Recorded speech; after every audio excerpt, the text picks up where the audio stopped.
Right. Hello, ladies and gentlemen. Today we will be finding the solutions to problems using Gauss's law. And Gauss's law basically states that the flux, which is the energy on the surface of an object, equals the energy of the field times the area. And for this problem, we have an imaginary cube. A cubical surface L has edges parallel to x, y, and z axis. One corner at the point x equals 0, y equals 0, x, z equals 0, and the opposite corner at point x equals L, y equals L, z equals L. The cube is in a region of uniform electric field. E2, the E equals E1J plus E2J, where E and I are positive constants. Calculate the electric flux of the cube face at x equals 0 and the cube face in the plane x equals L. For each face, the normal points out of the cube. So basically, it's asking us to find, we got this cube, right? We got a cube. Oh my God. Ugh, what am I doing with this cube? Jeez, I forgot how to draw a cube. But anyways, we got these Johns, right? We got the X. Oh, this is the Y. This is the Y axis, the X axis. We have a point over here at x equals 0, and then we have a point right here at x equals L. And keep in mind, that's like all the different sides are like the L, right? Also keep in mind that that the E in this case, or whatever, the energy field in this case, does not include the Z axis. For whatever reason, they were like, oh, frick. Oh, hold on, my eraser's really huge. Oh my good, oh good heavens. Oh, is that writing plus E1 plus EJ2. All right, and you're like, oh, how do I find the electric flux? Well, silly you, silly you. The flux, a little unknown hack. The flux is equal to the energy of the electric field times the area. Little Gauss's law, usually for it's a simple thing in symmetric scenarios, but yes. And then this is an alternative. Well, it's not an alternative. This is what you gotta kind of have to do. The normal, and you're gonna be like, oh, what is the energy? What is the energy of the field? And I'll be like, silly goose, don't you know the energy of the field is equal to E1I? Oh wait, I already wrote that. My fault, I'm a little tired. Anyways, silly goose, the energy of the field. I mean, not energy, the area. We already have the energy. Area in this case would be equal to length squared because it's all these faces times. Well, it's just a face times a face, really. It's the area of the surface area. Yeah, area of the surface. Yeah, you know what I'm saying? That's the surface area in this thing. So the question was, we gotta plug x equals 0 and x equals L, which is like x is at here and when x is in here into this John, right? And you're like, whoa, what does that even mean? Well, also silly goose, the n is basically like, well, there's also like the z field, but the z is not even in this thing. The n is the normal is basically in which direction of the axis is it pointing to, and for x equals 0, it's like, as you can see, it's like the left-handed side. So you would be like, for when x equals 0, you'd be like, I'd be like, energy, energy, energy, burner. Oh, well, I guess yes. Well, you have to like plug this John in. But guess what? Little hack here. I'm not gonna type everything out because I'm perking. I'm perking. Actually, both of them are this. Yeah, let's not. Both of them are technically just this, but the difference comes in. The difference comes in the area. Well, the area is also, well, plug in the length squared is this n value. This n value for the first case where x equals 0, when x equals 0 is negative. It's like -1 because it's in the negative area. Silly little fact. Silly little fact. Except it's not even a -1, it's a -I because, well, x is I basically. Well, like, well, it is I actually. It is I. That's just how it be. It's just in the negative zone. So, yeah. And then the n, when x is L, it's in the positive region because that's all the way over there. We're basically just determining direction with the n. It's like, what is the positive thing? It is positive. So, I had an idea for how I was going to do this, but honestly, let's just roll with it. You plug it back in. You have e to 1I. Silly goose.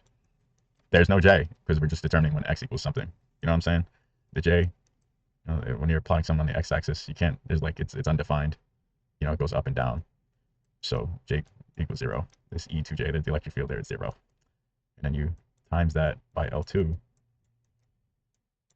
times either negative I or positive I. And then you're just like, well, actually, I have to keep going.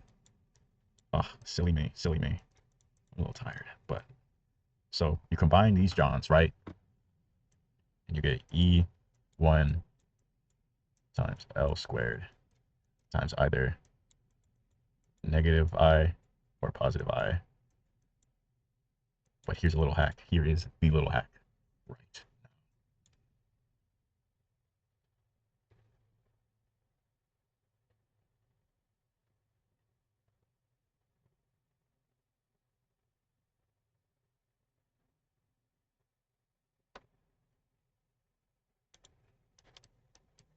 The hack is, I'm sorry, I never mentioned I times I.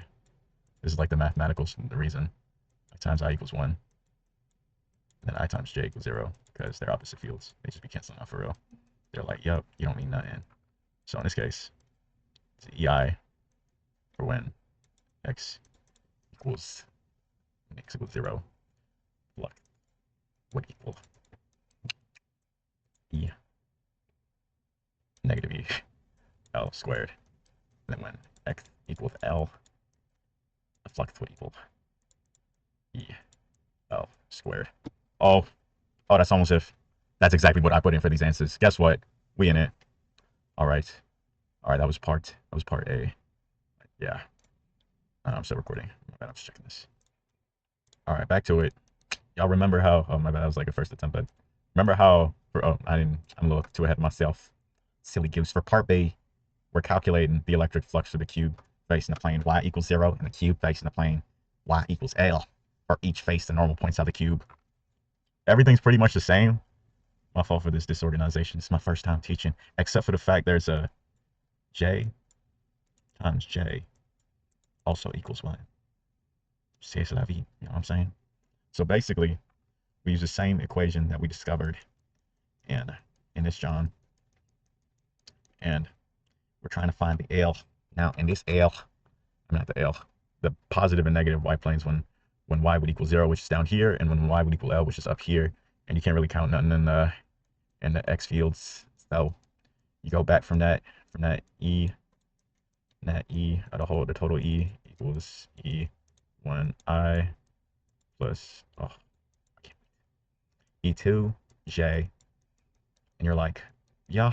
Oh wait, oh my fault. No, we're finding the flux. Silly me. Flux equals E times A, and then this is normal, which is like, is it in the positive or negative direction? For y equals 0. You're like, it's gotta be. You know what I'm saying? I just got my nails done. I'm looking good. And I just know it's gotta be 0. But, who am I to say? And so basically, let's expand this equation and do that. Well, silly me. If only I could copy and paste. But, I was just born yesterday. I was just born yesterday. Ugh. Ugh. Ugh. I was just born yesterday. But anyways, 2j, j, parentheses. I knew I was missing something. Remember? Area equals length squared. Area equals length squared. And then times the normal, which in y equals 0 would be negative j, because that's the bomb. That's the direction of the normal, yeah. And so you go over here and you plug these Johns in, and you're like, oh, negative j. I'll catch you. If you distribute this j to this one, it's going to turn to 0 because if you remember earlier, j times I equals 0. So you just be left. I'm just distributing the whole thing. It's just all 0. And then plus, well, j times j is 1. So e to, negative. Oh, silly me. Almost forgot to carry that negative, which is when y equals 0, the flux, what's it called? Oh, the energy on the surface is negative. It's negative. But you may be like, oh, what happens when y equals L? It's positive. I have to redraw it. Hold on. Oh. Okay. Flux equals E1I plus E2J times L squared times n, which in this case would be positive j, because the normal's in the positive direction. And then you're just like, wow, wow, sirs. Wow, sirs. Distribute L2 and j. This is going to equal 0. And so 0, because the I and the j, plus e is going to be positive.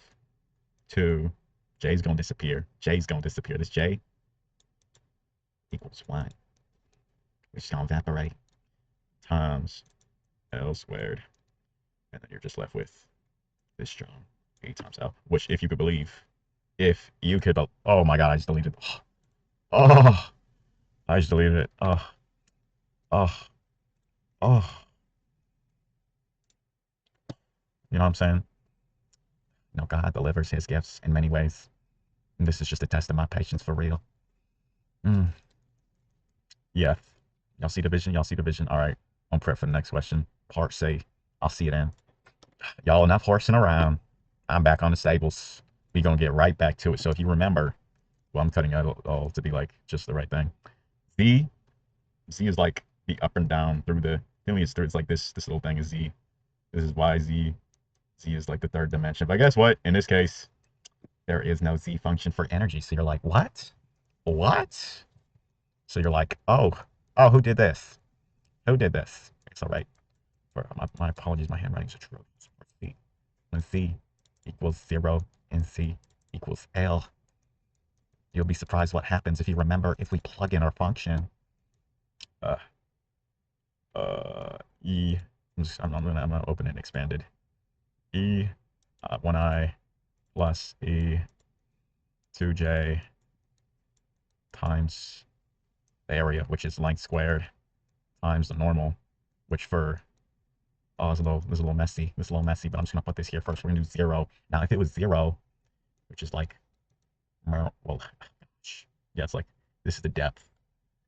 0 in this field would just make it negative, as zeros do. And you're like, whoa, negative z. You're like, whoa, what does z do? When z times I and z times j, you're like, well, they're different fields. What's going to happen? It equals a big fat 0. It equals a huge 0. So either which way you lick it equals 0. Oh, I hate to do this to you. I hate to. And you're like, oh, what happens when it's a What happens when it's a positive? Let me see. I remember how do I shrink this? What happens when it's a positive? It still equals 0. It's all 0. It's all 0 because it doesn't exist in this instance, which is unfortunate. Should it exist? Maybe, maybe, but it doesn't. Also because it's the flux, which is the surface area of this. So the moment you get in it, you're outside the area. Yeah, outside that surface, so you're inside that surface. What you gonna do when you're inside the surface? There ain't no flux in there. Quit looking in there. Get your dusty little bottom out that John. Yeah. Yeah. But no, yeah. Oh yeah, I'm gonna prepare for part D. Study now. Alright, for this one, a point charge Q is at the point x equals 0, y equals 0, and z equals 0. Yeah, I'm on the right one. An imaginary hemispherical surface is made by starting with the spherical radius r covered, centered on the point x equals 0, y equals 0, z equals 0, and cutting off half in the region z equals 0. The normal to this surface points out of the hemisphere away from its center. Calculate the electric flux of the hemisphere if Q equals 6 nanocoulombs and R equals 0.1. So basically this question, oh, that's faster. What am I doing? This question gives us a sphere, and on this sphere, there's a point charge Q. Q is on the sphere, and the sphere has a radius of R, and R just so happens. I'm not gonna draw actually. Can I adjust the thickness of this? Oh, R. I feel like I fumbled. Just closer. R. Oh, my fault. I'm having technical difficulties here. R equals. R equal again. R equals 0.1 meters. 0.1 meters. And then here, the important part of this equation is to remember that Gauss's law is the integral of energy. Or I think it was the magnitude of energy times the area in order to find the flux of the surface area. It was with the n in it. And this is basically equal, we're like skipping on having to do all that calc 2 by saying it in a sphere it's equal to, actually I think it's just, this is the point charged under enclosed space. Point charge in enclosed space. Closed, which is enclosed is the value E0, which I'll pull up in this in a second. All right, I had this wrong. Q is the enclosed charge up here. Ugh, oh, silly me, silly me. All right, now it's times like these. It's times like these where we remember that the sphere is like bigger than this. I don't know how to draw a 3D sphere, honestly, God. It's kind of hard to draw. But this is like a weird little shape. This sphere has depth to it, and it has hemispheres. And for like a part, we're trying to find the positive part where z is positive, so it's like 1/2 of it. So in relation to the what's it called to this weird looking flux equation, we would have to break it in half to find just one hemisphere's side, which would be equal to 1/2. What's the total flux? I don't know. Let me just skip this total flux part. It's just 1/2 of Q over E0. And you're like, wow. You're like, wow. I wonder what Q means. Not what Q means, what Q equals to. Silly goose. Q, I'm right Q1 because I think there's a Q2.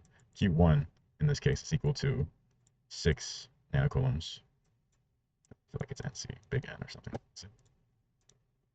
I'm such a silly goose. I'm such a silly goose. It's a small n, which is also equal to 6, 10 to the negative 9 coulombs. And I'll just be referring it to this because, or I'll be writing it like this just because it's simpler and you have to do less unit conversions. You know what I'm saying? Like, let's just live in a moment. But you're like, oh, well, we have Q. What does E0 mean? E0, the permittivity. Oh, I wrote it backwards. E0, the permittivity of free space equals 8.854 10 to the negative 12 coulombs squared over Newton meters squared. And because that is a small number, when you divide it, you're going to get a bigger number because this is like way bigger than that. So let's put that on an equation for the given charge that we have. Also, this 1/2. I should keep this away from, actually, I'm going to keep it away. I'll move it a little further over here in this darkness, in this empty space. Don't get lonely. What's it called? It's 1/2. It's a hemisphere, right? Remember that. Then we plug in 6, 10 to negative 9, because that's what nano is, right? Coulombs over 8.854 10 to the negative 12 Newton. Oh no.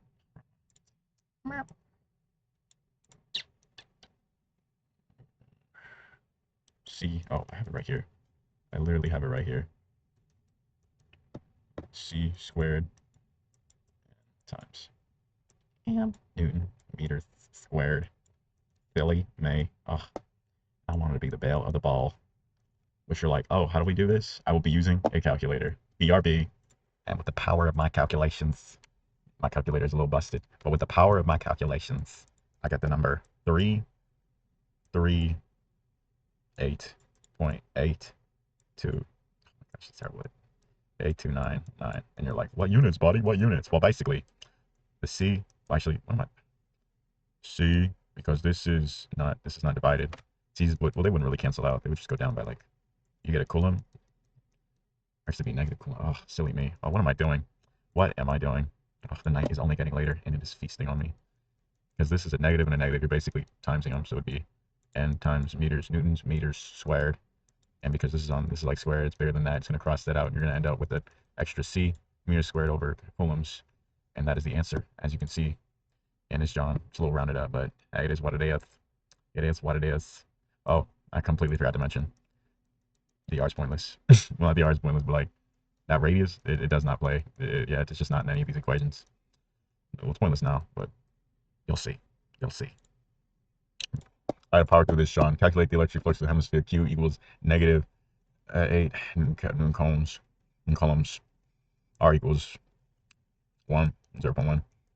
Guess what, buddy? R is same, and R is none in none of these equations. So let's put in that Q2 value. Remember Q1 for this thing. Q1. Q2, I believe it was negative 8 nanocoulombs, which is 8 to the 10 power 10 times negative 9. My fault. And then you remember the flux of the hemisphere is half of over the hemisphere, which is half of a sphere, being Q over this John. Remember that this Q equals this number. Actually, I'm just plugging them in, which in this case equals 1/2 -8, -8, 10 to -9 coulombs over 8.854 to the -12. I believe it was coulombs squared over Newton, oh, parentheses, Newton meters. This is going to come up a little later. Meters squared. Let me double check that. Oh, I'm the goat. But no, yeah, I know this. But we're going to have to let the calculator talk real quick. We're going to have to let the calculator talk because I just don't have a big enough brain. The calculator is spoken. Can't really read it that well, but it's -451.77. And we're gonna, well, it's like the same. Repeat.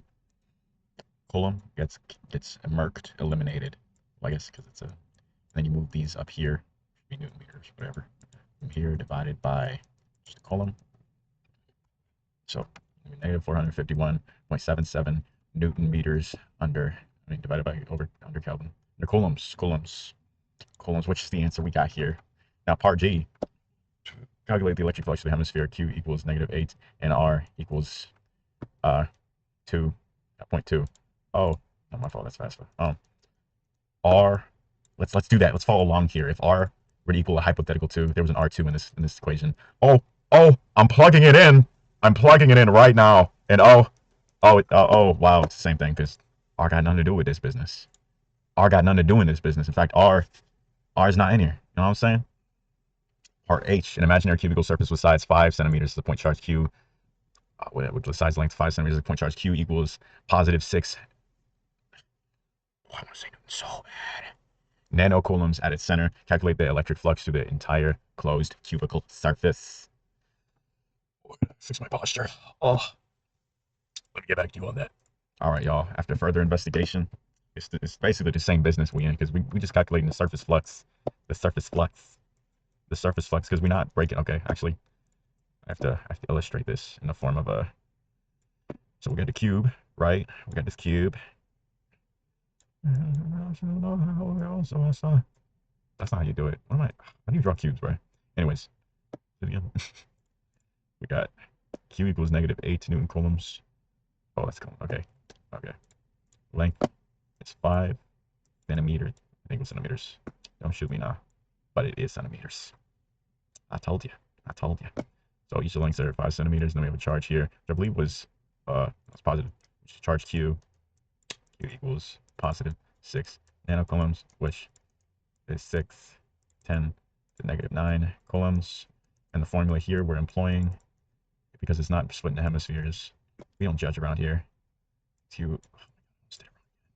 E0, remember E0 equals 8.854 10 to -12 coulombs over parentheses, y'all. Keep in mind these are some strong parentheses. Meter squared. And you're like, oh, I have these side lengths equals 5 cm.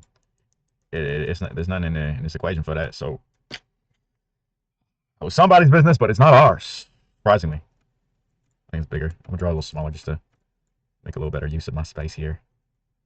Just to make a little better use of mine. It's a little trippy, but you know what I'm saying. Believe the height. Y'all. All right, Q, 5, flux. Let's plug these numbers in. Ooh, my fault. Just ate some grapes. 5, +5, 10 to -9 coulombs. 8.854 10 to -12. Oh, my fingers. I wish I had a touchscreen. Wish I had an iPad. My arthritis is killing me. What was it? Coulomb squared divided by Newton, parentheses, Newton meters. You're like, oh, what does this equal? Calculator time. I'll BRB. Calculator time's over. I'm sorry. You change the position because you can't really see my head. You're like, calculator time, and the calculator, I'm going to show it again, but it's very busted, equals 564.71. And remember, the C gets canceled out. Yeah, it gets beat. And then the Newton meters transfers over because it's double division. So you're basically timesing it. And so the one is kind of a 2, but like we see the vision. This is going to be a 5 at the end of the day. But now, anyways, so it's in Newton meters. I'm just gonna write it like this, or coulombs, because there's still that one little coulomb. And guess what? Oh my gosh. Did I put in 5 instead of 6? I'm such a silly goose. Oh, I'm such a silly goose. Oh, my eraser's too big. What's happening? Oh, what's happening? Oh, oh, little Santa Claus is coming in, and he's in the building. He is in the building. I'm here, and he's going ho ho ho, and he's giving us the gift of a right answer. Believe you me, he's here. He's here. 5. Well, this gets rounded out. So this will be 8. Oh, oh, oh, 678. Oh, yeah, like nothing ever happened. Wax on, wax off. We got it. We got it, team. Congratulations, y'all. But now, for part I, we need to calculate the electric flux through one of the 6 faces of the cube. And you're like, what? You're like, what? How do I do that? How do I do that? How do I do that? Well, keep in mind the cube has 6 faces. So in order to find the flux through one face, you take this little thing here, and you, pardon my French, you divide it by 6. Well, yeah, you just divide it by 6. Oh, it's not over yet. It's not over. And when you divide it by 6, consult the calculator, you get 112.94 Newton meters coulomb. And that's how we got that answer. Well, rounded up, that's that answer. Anyways, part J, an imaginary spherical surface of radius 5 centimeters is centered on a point x equals 0, y equals 0, and z equals 0. Calculate the net electric flux through the surface if a point charge q1 equals 3 Newton coulombs is located at x equals 1 cm, y equals 1 cm, and z equals 0 cm. Let me walk you through that. All right, y'all. Let's get back to it. So we got a spherical surface. We got a little spherical surface with the radius, I believe, big R. Oh, that's the wrong thing. What am I looking at? Dude, what the? I think I closed it. 5 centimeters. And you're going to be like, Christopher, this is 5 centimeters. What do these distances even mean? Well, we have to use a formula to determine if our point is on the surface. Because remember, flux is a charge on the surface. And if it's not on the surface, then where the fuck is it? You know what I'm saying? So we have to find the distance in this area. I mean, of course, you can kind of plot it, but like, I don't have a sphere in my hands to plot it on. So the algebraic way to determine where it is, if it's on the area that we can use, is with this formula. Because if it's, what's it called? If it's below 5 centimeters, then is the radius, like all the distances from the center is, you know what I'm saying, is within 5 centimeters. So if the distance is within 5 centimeters, then be within the radius, and we would use the normal formula. So let's plug that in right now. I believe the distance, x equals 1, x equals 1, for q1, x equals 1, y equals 1, cm, and I'm just going to put a charge. In case, just don't forget, is 3 Newton coulombs, which is equal to 3 10 to the negative 9 coulombs. Let's put that D for D1, just so I can come back to this. And I can go like, oh, it's 1 centimeter plus 1 plus 0, and 1 squared plus 1 squared. 1 squared is 1, so then it should be 2. You get the square root of 2, which is the square root of 2. No, I hate to be there, but the main point is square root of 2 is less than 5 centimeters. So we know it's within, and we can use the standard formula for flux, which is Q over E. Well, let me make sure this is correct. I hate to be leading you astray. All right. I was not leading you astray this whole time. I was not leading you astray. So basically, we plug in these E0, we plug in these numbers. So the flux, Q1. Oh, this is the edge. Damn. Let me go a little smaller so I have even more space for real. Flux of Q1 is equal to, oh, did I go bigger? Damn, I went bigger. All right, flux of Q1, that's the wrong way. All right, there we go, that's a good thickness. Flux of Q1 is equal to plus 3 Newton coulombs, because there's no like 1/2, we're not dividing it. But you know, we all know what a Newton coulomb is. It's in the closet. I have to tell it to come out. and we're gonna have to be there to support it. And then remember, E0, the enclosed space charge area thing. 854 is an 8 Coulomb squared, parentheses Newton meter squared, which is equal. I'm gonna have to consult the calculator real quick. I completely forgot to add a 10 to negative 12 in this, John. But either which way, the answer remains the same. My little calculator over here, my little buddy Bo, my trusty Casio I've had since high school. I remember doing algebra. This is like a 9, so this would be a 3. But either which way, this would just be a 9. You'd round up. And then remember, this column gets canceled out, and this stays in the bottom. These get brought up to the top. Meters squared over coulombs. And guess what? That's the answer for real. Now, part K is calculate the net electric flux to the surface of the following charge. If the following charges are present, charge in part J plus a point charge Q2 equals negative 8 NC at x2, y equals 0, z equals negative 4 centimeters. And you're like, wow. You're like, wow. What the fuck do I do? What the fuzz? What the fuzz? Sickle. My bad, I'm a little tired. All right, let's bring this back over here to this thing. To this thing, we're using the same formulas. I have to go a little smaller, because I'm a dandy fella. There's a second charge, that D2. My fault, I took a little too far. Q2 equals x equals, what was it again? X equals 2, y0, 2 cm, y equals 0, and then z, something we didn't have last time, is equal to negative 4 cm. And the charge equal, the charge equal negative 4 nanocoulombs, which is equal to, zoom a little just to make it easier to see, negative 4 10 to the negative 9 coulombs, which are, let's go back to this distance equation. So the distance from the center of the circle of this spot is what is that again? What's this? 2 negative 4. All right, so 2 squared plus 0 plus negative 4 squared. You remember that negative numbers square, they become positive if they times themselves. Negative times negative is positive. So this will be 4. 2 times 2 is 4. 0 plus 16 is 4 times 4 is 16.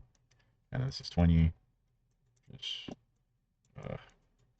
sort of 20, which is, I don't know the exact number, but the exact number is 4. According to my calculator, the exact number is 4.47, which is less than 5 centimeters. So it's still technically within this this beautiful sphere we have.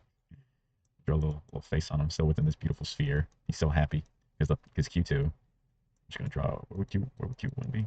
I can draw where Q1 was. Don't be silly me. Never been one to pay attention to detail. You got Q1, and then Q2 is like somewhere down here. Q2. So he's still there. And so if he's on that thing, he affects the flux. So you're gonna be like, oh, let's do it again. Let's get on this horse. Let's get on this horse and figure this whole thing out. Which I will calculate for you right now. Bad news bears, y'all. I misread it. It was actually negative 8, and I completely forgot about the what's it called? The fact that I have to include the other one. All right, let's go back. Everything else stands. We both. This is the D is right. The D is right. You know what I'm saying? But I did this wrong. This is in fact. Hold on, I'm gonna keep this here. But hold on. This is actually in fact 8 and 8, and we're finding both Q2 plus Q1 because they're both there and they interact with each other. And you might be asking, how do you find the Q if Q1 and Q2 are there? Well, it's actually very simple. Q equals Big Mama Q equals Q1 plus Q2, and you're like, oh, it all makes sense now. Oh, it all makes sense now. Just remember, Q1 was 3 nth plus negative 8 nth, and for the sake of time, I'm not going to rewrite that as 10 to the negative 9 coulombs. So Q we'll be using in this equation is actually negative 5 Newton coulombs, which is negative 5 then to negative 9 coulombs, which we will put it here. And then I will fix the value in my calculator, which is equal to calculated. Whip your calculator out. -5, 6, 4.7. Column cancels out. Bring those above. Newtons times meters squared over coulombs. And guess what? Oh, how simple. Round out to 7. All right, the next problem. Calculate the next flux surface if everything from K is there, plus a point charge, Q3. Let me write that down. Q3 is 2. You want to write your charges down. You don't want to be around. I'm going to write it up here because I think it's positive 2, yeah. Positive 2 Newton coulombs, which is equal to 2, 10 to -9 coulombs. Not Newtons, nano coulombs. Did I say micro? I feel like I said micro a couple times. Anyways, so you're like, oh, first we got to find the distance. And the distance in this scenario, oh, I have to write it down. Let me get a little small. Actually, forget. Yeah, let's get a little crowded. Let's appreciate a moment. It's my first time teaching. 4, -2, 3. 4, y equals -2. Z equals 3. That negative? No, it's just 3. And it's all CM. BM, BM. These are all CMs. I didn't write them. I didn't write CM because it's just not necessary for real. 4 plus -3 squared plus, what's -3? Oh, silly me. -2 plus 3 squared. Actually, oh, let me fix this. 2 -2 squared because it's the y place, and then it was 3 squared. You know what I'm saying? Do a little. I know you know your power table or something. 16 plus -2. Actually, why did I do that? Oh, this night is getting later and later. What am I doing? Plus 4 plus oh 9, and you add all that up. 29. The square root of 29 is in fact the square root of 29. Little known secret, y'all, but it's about equal to 5.385, which is bigger than 5 centimeters, y'all. Can you believe it?